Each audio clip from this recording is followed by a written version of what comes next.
Existe um selo sobre a minha vida que ninguém pode apagar. É a marca da promessa do Deus vivo sobre mim. Eu fui marcado pela promessa de Deus. Aleluia!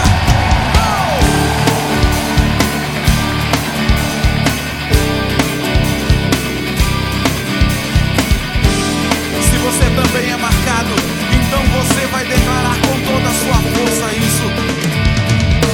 Se tentam destruir-me, zombando da minha fé e até tramam contra mim. Querem entulhar meus poços, querem frustrar meus sonhos e me fazer desistir.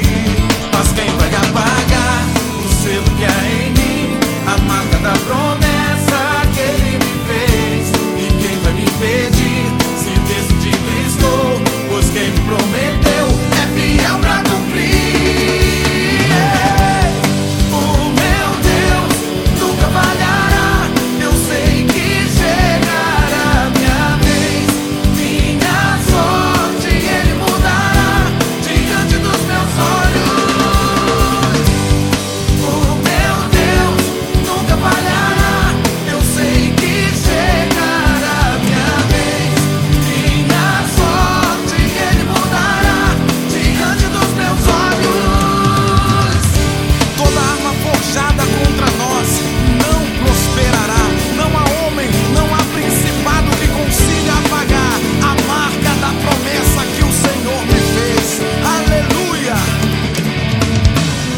Tentam destruir-me, zombando da minha fé e até tramam contra mim.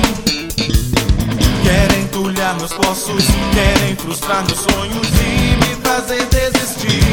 Mas quem vai apagar o selo que há em mim, a marca da promessa que Ele me fez? E quem vai me impedir, se decidido estou? Pois quem me prometeu é fiel pra cumprir.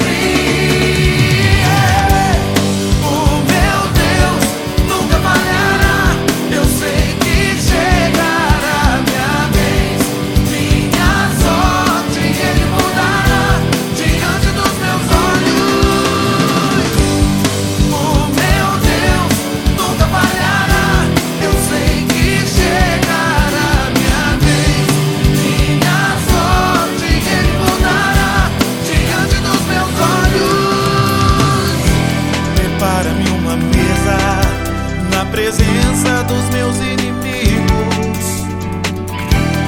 unge minha cabeça e o meu cálice faz transbordar. Prepara-me uma mesa